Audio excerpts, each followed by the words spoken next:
servicing. These debt repayments are effectively cannibalizing vital health budgets, leaving millions without access to essential health services. We must acknowledge that spending on health is not a cost, but an investment. I love repeating this again and again and again.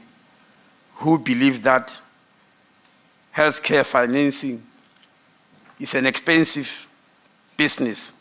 I keep on reminding them that if you want to see economic decline, disinvest in health. Because a healthy population is a productive population. We need innovative financing mechanisms that prioritize health, even in the challenging economic times. In 2009, the G8 already coined the slogan that we, open quotes, need more money for health and more health for the money that we spend, close quotes. This includes, number one, increased domestic resource mobilization. We must advocate for greater allocation of national budgets to health, ensuring efficient and equitable spending. Number two, debt relief and restructuring. For many nations, debt relief is not a luxury, but a necessity. We must explore mechanisms that allow countries to reallocate resources towards health. Number three, international partnerships and innovative financing. We need to strengthen global health partnerships and explore innovative financing mechanisms to bridge the funding gap. Efficiency and transparency, that's number four. We must ensure that every dollar spent on health is used effectively and transparently. In South Africa, we are actively pursuing transformative strategy to achieve universal health coverage through our national health insurance, or the NHI system. The NHI is designed to provide financial protection for all, ensuring that access to quality health care is not dependent on one's ability to pay. It will also assist in the efficient utilization of available resources by pooling funds and strategically purchasing services. The NHI is a concrete demonstration of our commitment to leaving no one behind, fostering equity and strengthening our health resilience. It is befitting to quote one of the most eminent personalities in health and medical care, the anthropologist and physician from Harvard University, Professor Paul Farmer, and I want to quote him. The idea that some lives matter less is the root of all that is wrong with the world, close quote. Crucially, we implore all G20 members to champion increased public financing of health systems. This is not merely a budgetary issue. It's a fundamental investment in our collective future. We must prioritize public health over competing interests, ensuring that adequate resources are allocated to meet the health needs of our populations. Furthermore, we must all align our efforts with the provisions of the Lusaka Agreement, which emphasizes the importance of strengthening health systems and promoting equitable access to health care. By adhering to these principles, we can build more resilient and equitable health for all. Beyond financing, we must address the persistent health inequities that plague our world.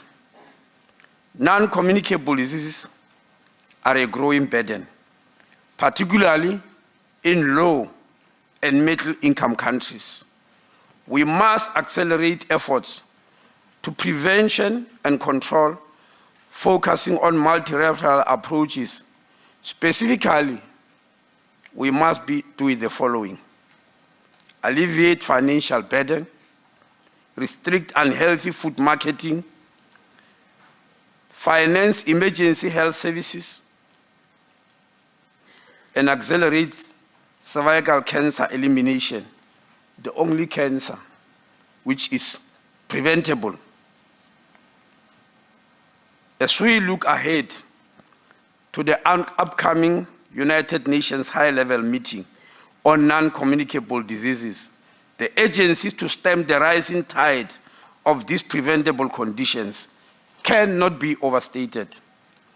This meeting represents a crucial opportunity to galvanize global action and reaffirm our commitments.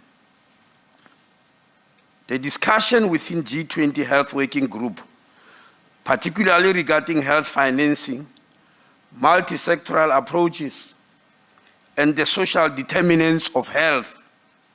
May I also add the commercial determinants of health, a newly coined term which is not yet readily used often, can directly inform and strengthen the outcomes of the ministerial declaration expected to be adopted in November 2025 during the G20 Health Ministers meeting.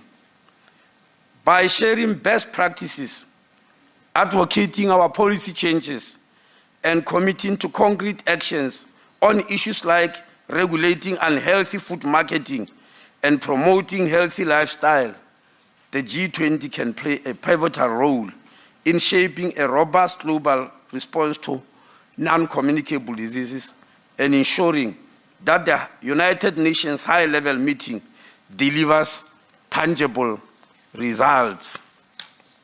Ladies and gentlemen, the time for action is now.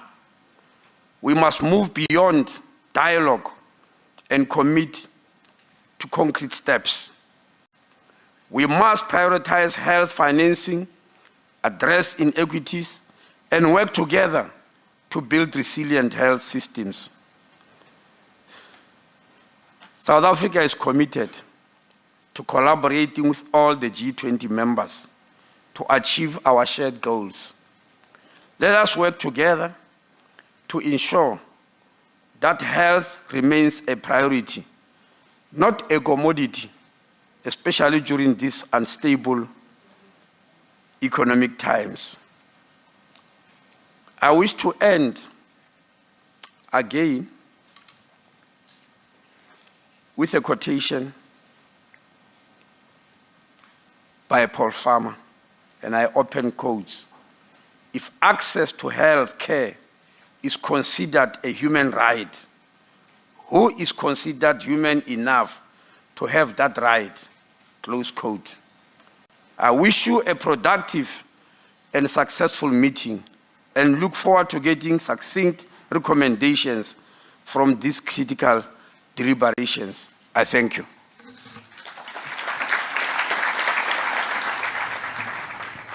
All right, so there you have it, the Health Minister there, Dr Aaron Motsoaledi, delivering the opening address of the second G20 Health Working Group. This is really part of a number of gatherings in the lead up to the main G20 Summit of Heads of State expected in November in Johannesburg later this year. And in fact, he spent a considerable amount of time, the Health Minister, speaking about, or rather making this clarion call for G20 members to work towards strengthening health systems across the country during these interesting political times. He's spoken about how spending on health should not be seen as a cost, but rather an investment.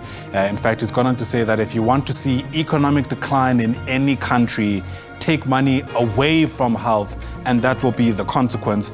The idea that some lives matter more than others is a quote that he also has read out from an anthropologist in the US, by the way, called Paul Farmer. I must admit, I didn't know much about him until the minister spoke about him, and he seems to have contributed a lot to anthropology and physics, or rather as a physician. And that quote, I suppose, will resonate with many people in that room who, at the very least, will be able to connect the dots between health and making sure that everyone is on an equal playing field. And I suppose in some ways that's where the NHI debates gets into the space, but I imagine all of that will be ventilated at this particular meeting taking place in Durban.